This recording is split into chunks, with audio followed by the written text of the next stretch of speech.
Monsieur Lapogne, Patrick, cadre, il est client depuis qu'il est majeur, compte secondaire. Ah, j'ai jamais réussi à le faire venir, c'est une première. Bon, il me reste 1 minute, je résume. Premier objectif, bilan financier exhaustif. Second objectif, vendre un produit mineur pour commencer une relation réelle. Et avec un peu de chance, rapatrier le salaire. J'ai ma liste de questions. 14h59, c'est l'heure.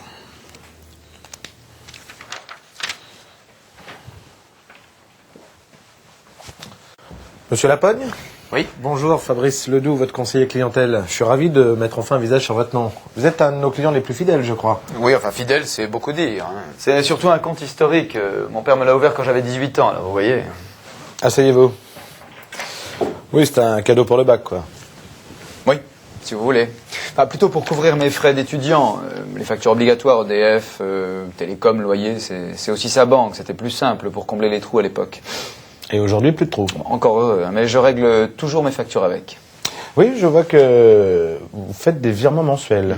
Oui, c'est une des facilités offertes par la banque commerciale. Chez eux, les virements sont gratuits, même vers une autre banque. Et je les gère par Internet. C'est gratuit aussi, chez eux. Et vous avez changé de banque quand ? Il y a 5-6 ans, quand on a fait un emprunt pour la maison. Bien sûr. Eh bien, monsieur Lapogne, comme je vous le disais lorsque nous avons pris rendez-vous au téléphone, je vous propose de faire un bilan complet pour voir avec vous ce que notre banque peut vous proposer pour gérer vos finances au mieux de vos intérêts. Bon, écoutez, je vais être franc avec vous. J'ai accepté ce rendez-vous parce que vous m'avez appelé. Je sais que vous avez un quota de rendez-vous à faire dans le mois et je rends service à chaque nouveau chargé de clientèle. Mais sincèrement, j'ai besoin de rien. Vous êtes très sympathique. Non, ça m'ennuierait de vous faire perdre votre temps, voilà. Eh bien justement, de combien de temps disposons-nous ? C'est à vous de me le dire. On se donne 30 minutes ? Mais pas plus, hein. Bien. Je vais valider avec vous les informations dont je dispose et je compléterai ensuite avec quelques questions. Ça nous prendra une dizaine de minutes. Et avec ça, j'aurai assez d'éléments pour sélectionner les services qui vous seraient les plus utiles. Allez-y. Alors, vous avez 2 enfants. Oui. Quel âge ont-ils, s'il vous plaît ? Le petit a 12 ans et le grand... Le conseiller valide les informations à sa disposition. Il les complète par des questions ouvertes, préparées à l'avance, puis les affine avec des questions factuelles. Oui. Donc, pour résumer, vos 2 salaires couvrent largement les échéances de votre maison. Elles représentent 20% de votre revenu actuel. Vous avez une capacité d'épargne complémentaire de 5 à 10% que vous consacrez en partie à une assurance vie souscrite il y a 2 ans en prévision de votre retraite. Et vous n'avez pas de crédit auto. C'est ça. Un emprunt, un placement retraite, pas de besoin. Une famille heureuse, mais pas de clients en vue. Je suis désolé. Vos enfants ont 12 et 17 ans, c'est ça ? C'est ça. Ils savent ce qu'ils veulent faire ? Le grand va faire une prépa scientifique dans 2 ans et le petit veut être vétérinaire. Un beau métier. C'est au moins 6 ans d'études après le bac, non ? Ah, au moins, oui. Mais pour le grand aussi. Hein. Alors maintenant, ils complètent leur école avec une MBA. Et souvent en province ou à l'étranger. Ah, m'en parlez pas, leur mère angoisse déjà. Sans compter les frais de vie et des études. Oui, bien sûr. Vous avez calculé ce que vous devrez consacrer pour les études supérieures de vos enfants ? Non, mais enfin, je sais que ça coûte cher. On épargne, hein, de toute façon. Oui, vous avez une assurance vie pour votre retraite. Mais on peut encore mettre de côté, j'ai un compte rémunéré. Il rémunère les comptes à la banque commerciale. Si vous comptez épargner précisément pour les études de vos enfants, à échéance entre 2 et 7 ans, il existe des produits très sûrs et beaucoup mieux adaptés, même en termes de rémunération. C'est-à-dire ? Compte tenu de votre bilan financier et des projets de vos enfants, le plus efficace pour vous serait de constituer un capital dès maintenant, pour vous apporter un complément de revenu dans 2 ans et dans 7 ans, pour supporter les frais de scolarité. Et vous pensez à quoi ? À l'assurance vie. Non, attendez, monsieur Ledoux, nous avons déjà une assurance vie. L'assurance vie a pour objet de constituer un capital très tôt, pour ensuite bénéficier d'un revenu complémentaire. Vous avez souscrit une première assurance vie il y a 2 ans, c'était pour votre retraite. Et vous me proposez d'en souscrire une seconde pour les études de mes enfants ? Exactement. Et ça marche aussi pour ce genre de choses. Je croyais que c'était réservé à la retraite ou en cas de décès. C'est aussi très bien adapté aux projets à moyen terme, qui demandent un revenu complémentaire. Oui, mais attendez, j'ai un garçon de 17 ans et un autre de 12 ans. Ils n'auront pas les mêmes besoins au même moment.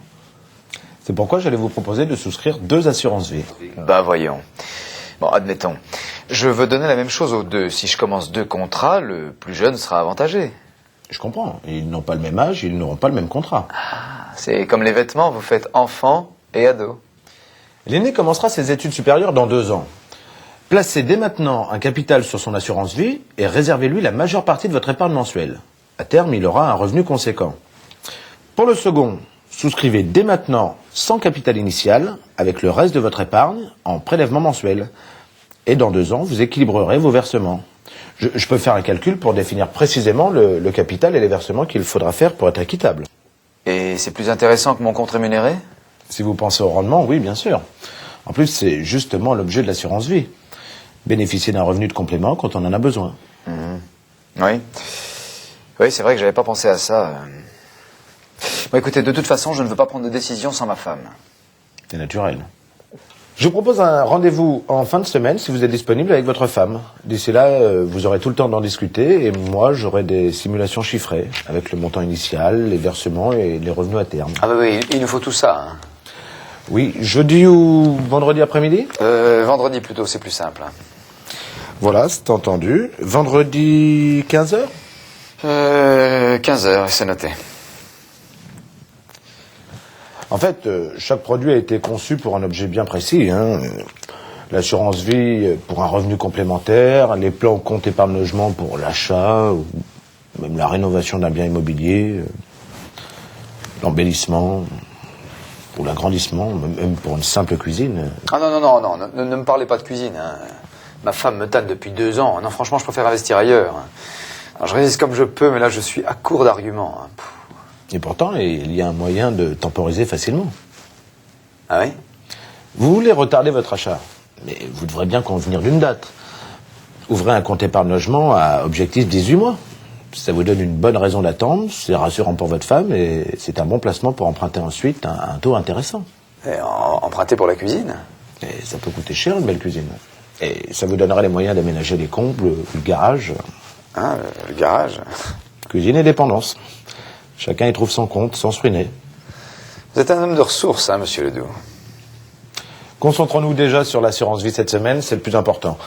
Vous aurez le temps d'envisager le compte épargne logement par la suite. On le garde en mémoire.